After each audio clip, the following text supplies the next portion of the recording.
yo, welcome back to the Who's Right podcast. And yes, we've been gone a couple of weeks. We were meant to come back last week, but things got a little crazy on us. And, what can you do? But we're glad we're back. We're going to talk a lot about what's going on. But before we get to anything, subscribe to the channel, like this video, share it with everybody. And first spring training games are in the books. I had to hear that dreadful broadcast today on the Yes Network or Gotham Sports, whatever they're calling it now. And what can you do? It's spring training. But before we get into all that, Victor, how you doing? Yeah, no, I mean, I didn't tune in today specifically for that reason. So I didn't have to listen to that. And I just got to watch the highlights of the home runs hit by our guys. But it was good to hear uh, Gary and Ron yesterday just chatting it up, having a good time down in Florida. Makes me envious up here. We're in the north. Know that a lot of the New Yorkers are feeling this too because they're getting 2 feet of snow here. But for us, we're getting some snow as well. And I'm envious just looking at them in their short sleeves down in Florida. Yeah, for sure. 87 degrees. Gary kept saying it over and over again. And yes, I am jealous, Gary, that you are at 87 degrees.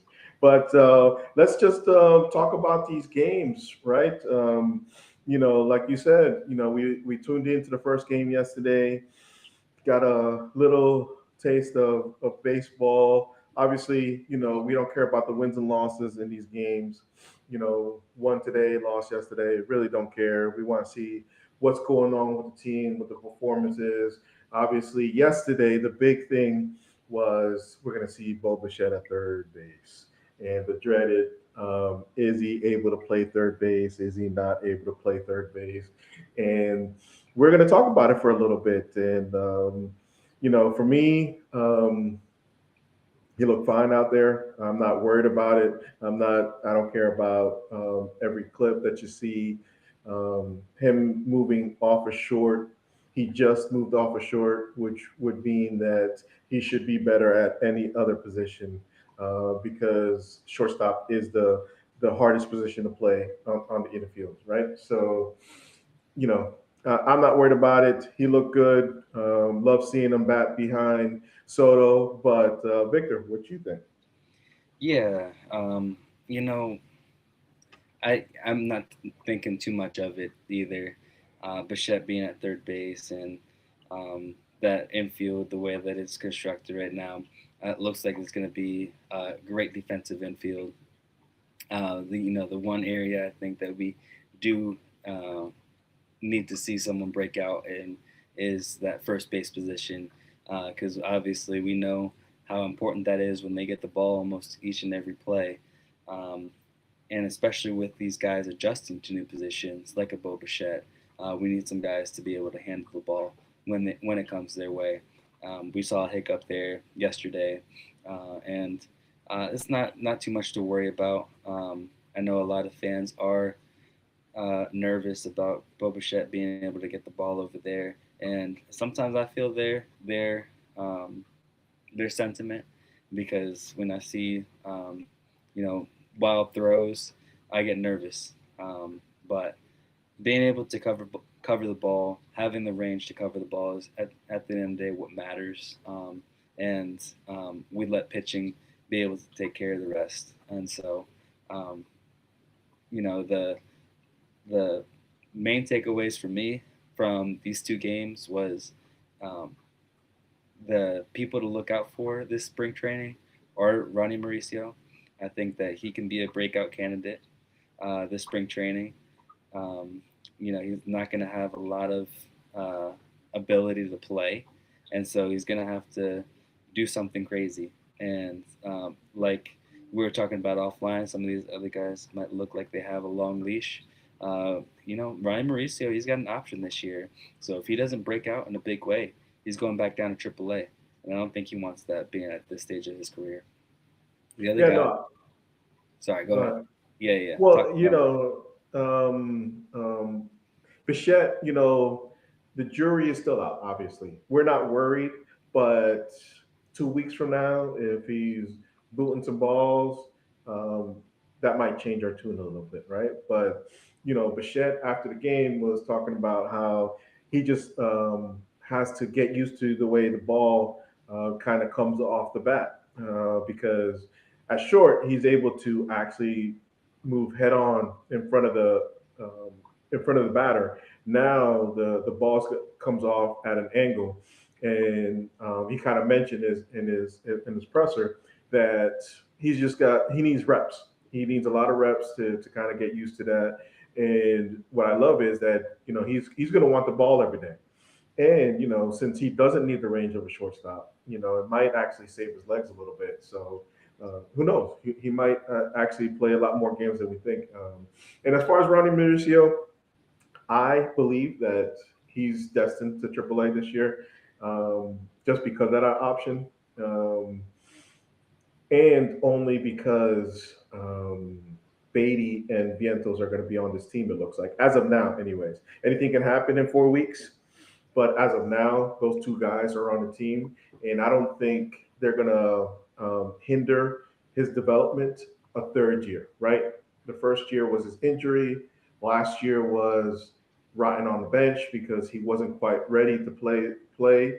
I think they're gonna let him ride, and if he's having a monster season, I think maybe that's something that we talk about in July, August, or something like that, or or injuries. You never know. But I think, and me personally, I think he's destined to play most of the year, if not all the year, the whole year down in AAA. Yeah, you never know what could happen because those guys that you mentioned, and Mauricio, and I mean, and Vientos and Beatty, being lock-ins are. There's never a lock-in in spring training. There's a breakout star. They can easily take out one of those positions and fill it in. That's the thing about having so many guys fighting for two or three positions right now is that if there's a guy that sticks out this spring training, then they're fighting for more playing time. The only thing that stinks is that those other guys don't have the options. And so if Ronnie Mauricio all of a sudden breaks out, is doing some crazy things here in spring training, then it leaves Stearns with a tough decision. And all I'll say is that I'm glad that I don't have to make that decision, um, because I feel like those guys would get scooped up by other teams if they do get DFA'd. The other guy I think you would I'll urge fans to look out for is a guy that I was high on when he was in Kansas City, is in MJ Melendez. That's a guy that I've got my eye on in spring training to really prove it. He's a young guy. He's only 27 years old and still has a whole bunch of his career left. Another super utility where he came up as a catcher and is a potential breakout candidate for in the sense of a bat because we know that he can field the ball well. But I'm excited because I see there's a hole in right field right now that can be filled with any of the guys that we mentioned. But Andrea Melendez is the favorite that I'm pulling uh, for the rest of spring. Not Carson Bench. Wow, gotta go with the young guy. You know what I mean? That's amazing that you would say um, MJ Melendez off of one game. Well, he But didn't even do anything in that game. He made some catches here and there, but I'm thinking in the sense of a complete major league hitter, he can be a complete major league ball player. And I'm not saying that Carson Bench is out of the running for that, um, but I don't want to put all of our eggs in one basket. no, and I get that. I get that. But I'm here for it. As far as Benj is concerned, I believe that it's his job to lose. I think Stearns, from the start of the offseason, wants Benj to kind of win this spot. And we saw Benj today. He didn't do much, but first weekend of games, it's more getting our excitement of games going than anything else. I'm not too worried about their performance or as of right now. But I believe that Carson Bench, it's his job to lose, um, just because Stearns himself wants this guy to win the job. So he can have a mediocre offensive output, and I still think that they're gonna make him the starting right fielder, batting ninth on the opening day roster. The only way that I think that happens is if they all are the same, in the sense of their production level is the same. And the only reason I say that is because obviously um, we want to put more faith into the young guys, but at the same time, he's only had so many games at AAA last year, um, and has options to be able to develop at the beginning part of the year, where we can send him down, he can figure things out, and this spot will be waiting for him, because the one thing that I think we can agree on is that none of these guys, MJ Melendez, Mike Talkman, Brett Beatty, are lock-in breakout stars at right field. The only one that has that potential is Carson Bench. I can agree on that. But the what I can't agree on is that he'll be there the starting day or opening day starting right fielder, because that position is just open. I think we have some serviceable guys that have been there at our major league level that will be able to play the position well until maybe passes or through the season, maybe starts the bench. Yeah, no, and I get it. I just think that at the end of the day, this is what they expect to happen, and so we'll see. We'll see. We'll see. Only first weekend of games. We got to see AJ Ewing yesterday, Ryan Clifford today, um, Eli Serrano yesterday. All guys, I guess the only guy that really stood out was um, AJ Ewing, and mainly because of his defense, right? Running down some balls in the center field, but mainly that throwing out that runner. I can't think of his name right now, but throwing out that runner at third base, and so that's exciting to see. So honestly, um, it's Robert's job to lose for next year, not this year per se, right? Because we're going to see AJ Ewing all year, and Robert's going to get every chance to play, just like a bench. But um, AJ Ewing looked like he could play some defense, and so depending on how well Robert does this year, he could potentially be in the mix as late as this year if Robert doesn't turn out. Yeah, and I don't want to. I still believe in Luis Robert to be a um, a superstar in the league for us. Then know, so AJ is exciting. Then that's amazing. As what we brought Stearns in for was to not only build us a championship level team, but to be sustainable. And the way that you are sustainable is by having these young guys um, break out and become stars. You know, we've seen this happen a whole bunch in Milwaukee in the past few years that he's excited to see that. But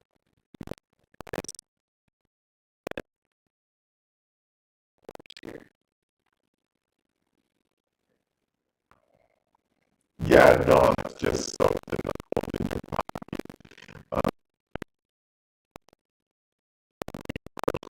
I believe that Robert's going to have a monster year, just because he's going to be in a place where he's motivated to play. It's hard to play in Chicago under 4,000 fans all year, thinking that you're in a minor league field, and he's going to come over the city and play under 40,000 fans. So I think he's going to have a monster year, but it's all about if he does show us the recent Robert, then that's why I think AJ Ewing has a shot to kind of make some noise if that's the case. I guess it's the backup plan, and it's always good to have a backup plan, right? At the end of the day, baseball works itself out, and just like you can't have too many pitching, you can't have too many backup plans, at least not right away. So that's really where I'm at with him. But yeah, so let's get into it, into the Cohen comments for a little bit. Actually,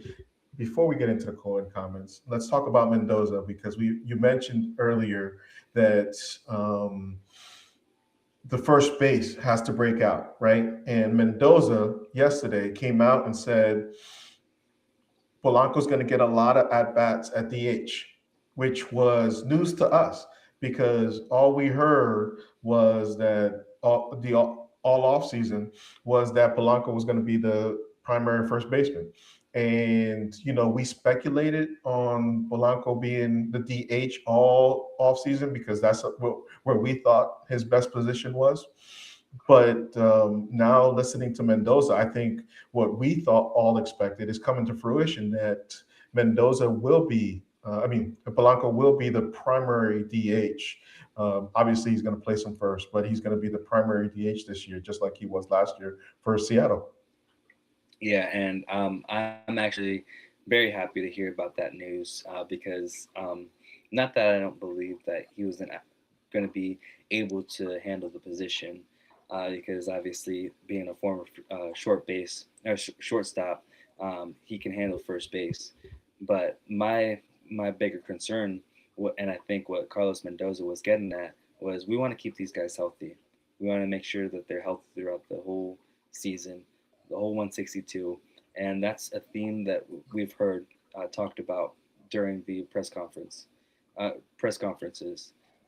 We understand the injury prone team that we have, as well as the age and what the team that we have, and keeping these guys healthy is first and foremost the biggest priority. And so him being able to stay at DH also helps these other guys be able to break out at first base and have maybe even better defense. I know for Vientos, that's a position that he needs to get down because being a 30-year-old, or he's 27 now, or he's like 27 years old now. Um, Not being able to play a position out in anywhere is a problem, and you're not going to get anywhere in the league. So if he can learn first base and do that well, then he's got something going for him. Um, Same thing with Beatty. If he can be the super utility guy all throughout the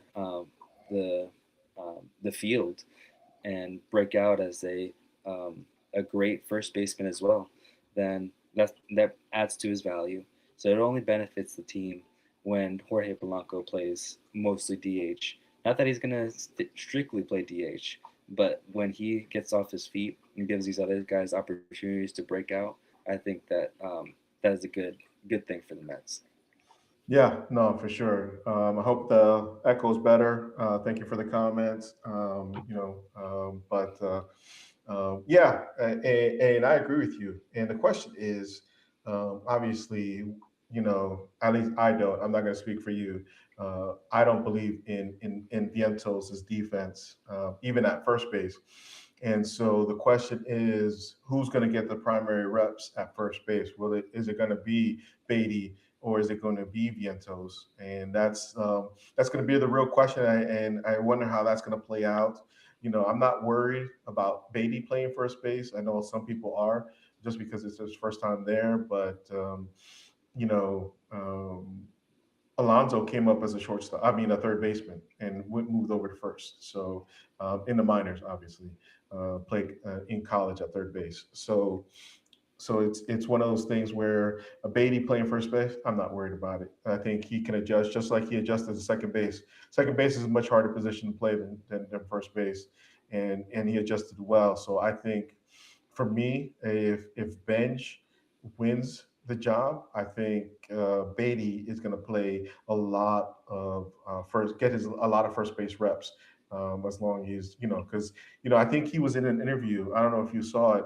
He was in an interview where Stearns called him when they signed Bichette, and kind of almost assured Beatty that he was going to get around 500 at bats. And so again, another guy that's going to get every opportunity to either succeed or fail, because these are guys that Stearns wants on the field. Yeah, and this is why I like Stearns.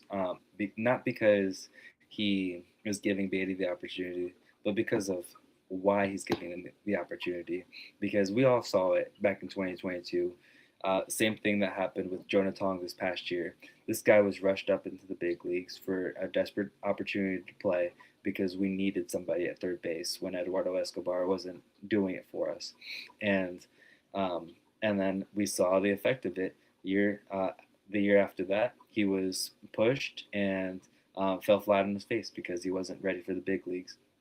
And um, and then ever since then, he's been trying to find his footing in the major leagues. And Davis Stearns hasn't forgotten that Brett Beatty at one point was a major prospect in the league at some point, and um, had a lot of value to his name.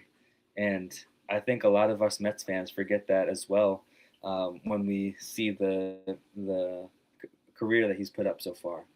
I still believe that he can be a major league at big difference maker.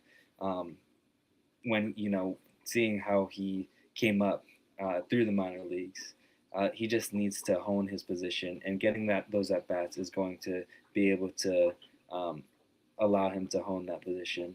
And another hint though that they gave us was, and I don't know if this was on purpose, but because Brett Beatty is nursing that hamstring right now, they did tell us that he's going to get a lot of reps at first base, and through those reps at first base, he's going to be able to learn the position well and get comfortable there. Because the one thing that we've seen with Brett Beatty is that we want him to feel comfortable with the glove so that the bat follows and produces as well. Yeah, no, for sure. And here's the thing: at the end of the day, Brett Beatty, we're not saying that he's this difference maker in the sense that we're going to put him in the same conversation as a Bo Bichette or Lindor or a Juan Soto. No, no, no, no. We're going to put him in the conversation that we think, because he has a little bit more power, can be a better version of Jeff McNeil, where he's going to be playing all over the diamond, and he's going to be able to contribute defensively in all over the diamond, and give us a guy that is very serviceable without the antics that McNeil gave us. So it's a guy that even though some will say that Beatty also has a little bit of that feistiness in him, complaining for strike calls and stuff like that. But at the end of the day, the difference I see in a Beatty versus McNeil is their price tag. McNeil's cost a lot more than a Beatty does. Yeah, and Beatty's not really costing us anything right now, uh, but I kind of think I see him in a different light. I think I see him as way more than a Jeff McNeil was for this team, just for the sole fact that he has that power, that he's a left-handed uh, potential power bat, and not even a power bat, but uh, someone that could put up 25 home runs a year if he gets the at bats, and that's something that we need in this lineup. If he's able to get the at bats, we know that the defense will follow. He's an average third baseman, or above average third baseman, an average second baseman, and I think that will translate to first base really well. And maybe even right field. And so, better than Jeff McNeil in the sense of the bat, and could be even better in the sense of the glove, and that's exciting. Yeah, yeah, because he can also play left field, right? The all talk off season was that he was going to play left field because Soto wasn't right, and so he already had played left field, so he's basically going to play all the positions plus first base that Jeff McNeil gave us, right? Jeff McNeil could play all the positions, but never played first base, and so that's the intriguing part. And I still don't see. I know I've said it a couple of videos ago. I don't see the scenario where Vientos ends camp with the team, but I know we're not going to sell low on Vientos as well. So I think as of right now, we gotta go with the impression that he's going to be on this team, but I anything can happen, right? Your guy AJ Melendez can show that he could be a serviceable backup, and make Stearns a little bit more comfortable letting Vientos go. Obviously, everybody's concerned because Vientos put those power numbers in 2024, but I don't think that that's going to stop a guy like Stearns to trade him if the opportunity opportunity is there to trade him, because I don't think that um, Stearns values the position, the type of player that Vientos is, where he's just a bat first guy.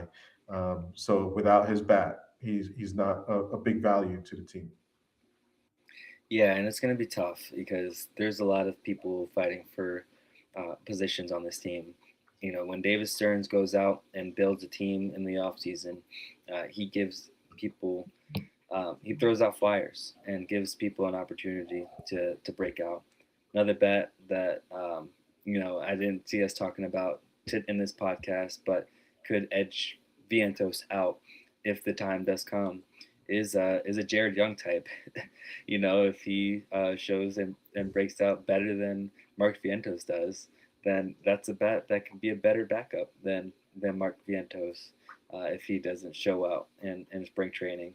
So that is the one player that we all want to break out, but very much could be cut for you know for nothing because he doesn't bring any value defensively. Yeah, and we know that Stearns values that you play a little bit of defense. So we'll see. So now let's kind of end the podcast with this conversation. The Cohen comments really quick. I know what Tuesday he spoke or something like that, and he mentioned no captain as long as he owns the team. Some people think that's protecting both Lindor and Soto, so the conversation ceases from us. But also, baseball doesn't have many captains. So was that just a conversation that we wanted to have because we wanted a captain on the team, or is because baseball doesn't have it? They only had two captains right now, and that's Judge and Salvador Perez in Kansas City. Only two captains in baseball, and they're both in the American League. So we'll see. But as far as captains and whose team is it, a lot of talk about it's Soto's team now. Soto looks more comfortable. He's joking around more. He's taking on a little bit of leadership, working out with the young guys in the Dominican League. We saw some pictures of him over there. So what do you think? Whose team is it? Is it Soto's? Is it Lindor's still? Um, whose is it? Well, I think you're setting this up for me so that I can. You want me to talk trash about Soto? Is that what it is? Not You at want? all. Not at all. No, man. I mean, listen. I think when Stearns said, or when Cohen said that he's not naming a captain because these things sort themselves out. It's nobody's team. What he also was saying is that differs day by day. Everybody has a different day. Everybody is different, and their leadership styles and might look to different guys. And so what he said was, when you name one captain a guy, that not only gives that guy the pressure to be the leader each and every day in and off on and off the field, but it also gives the rest of the team the the like the hold, the restriction to only look to that guy as a leader and no one else. And what we're dealing with here is multiple leaders on the team. Because let us not forget about Marcus Simeon as also a leader, not on this team per se, but just in general. He's a leader figure that can provide a lot of leadership for this team. Um, you know, Francisco Alvarez. In a few years we're gonna have the conversation, oh, is this Francisco Alvarez's team or is this Juan Soto's team? And they're going to be ridiculous points because at the end of the day, players are going to migrate to they who can fuel their fire. And for some people, that's Francisco Lindor. For others, that's Juan Soto. Because one thing that we've seen these past couple of years from both those players is one, Francisco Lindor. He leads on the field, but he's a vocal leader. Juan Soto, he um, leads on with his bat, but he's also and he's not as much of a vocal leader. He leads with his actions and likes to fuel the team that way. And so, having this leadership conversation of wanting to bring one guy down over the other, I'm not going to sit here and do that because Juan Soto isn't the leader of this team. This is not Juan Soto's team. This is not Francisco Lindor's team. You know who owns the team? Steve Cohen. That's whose team it is. Oh, that's absolutely true. But at the end of the day, I don't care whose team it is. You know what I care about? I care that Juan Soto feels comfortable, and he looks like he's feeling more comfortable this year, joking around with the guys, just just joking with everybody, right? Working out with he was already working out with Robert in the off season, as we come to find out, and and the door does the same thing, works out with guys. I really don't care. I just care that there are that nobody is causing division in the clubhouse. That's all I care about. Whether we want to talk about how the clubhouse was last year, um, some would say that they admitted that there were problems in the clubhouse. I don't know, but if there was, and that's part of the reason why some of these guys aren't here, then I'm more okay with it when I was already okay with it. You know what I mean? So the fact that they're not here, and if that's one of the reasons, then I'm okay. But all I care about is them feeling comfortable and producing to the top of what they can produce. That's all I care about. Let's have another Juan Soto season. Let's have a 2024 Lindor season. Let's have Bo Bichette give us his best. Let's have Luis Robert go back to his potential form. Maybe not to that potential, but if we could get any ounce of that, let's have it. Let's have Polanco give us the same year he gave Seattle last year. Let's have Benj make this team. Let's have Beatty playing every day, and everybody's just playing to their best. Everybody's happy. Alvarez finally producing like the catcher we've all expected. That's all I care about. Let's have all those things come out, and whoever is the captain internally, because we'll never know. Whoever the captain is, so be it. I don't care. I just want to see wins on the ball field. Yeah, absolutely. And that's the biggest thing that coming out of this off season, not the Soto versus Lindor controversy, but the culture shift in the locker room. And I think that everyone feels it. That it was addressed this past week in Lindor's press conference about how he feels about the the culture or the locker room changing with so many guys in and out.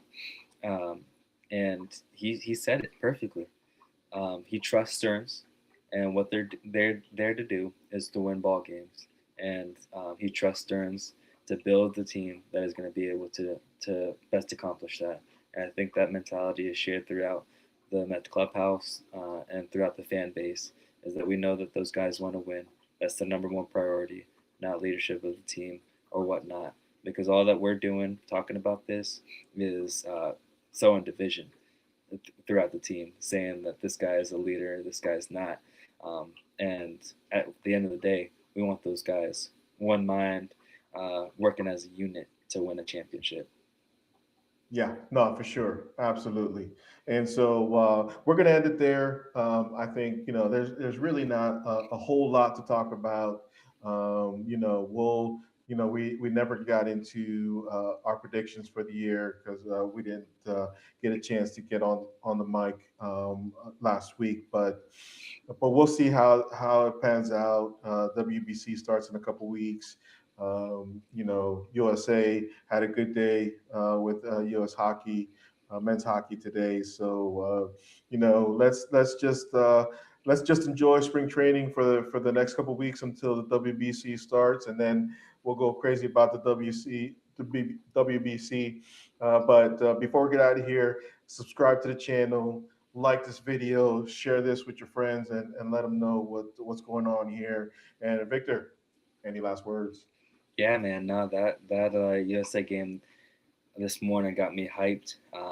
Getting ready for to cheer on, our country. Um, and we got a couple. I feel like most Americans do have a couple of teams that they're rooting for, just based off their nationality. So I'm excited to root for USA and the DR in here, and so it'll be super exciting. And we know these guys take it really seriously. Um, but yeah, this baseball's here, guys. We made it. Let's go. Let's go. All right, guys. Let's go, Mets.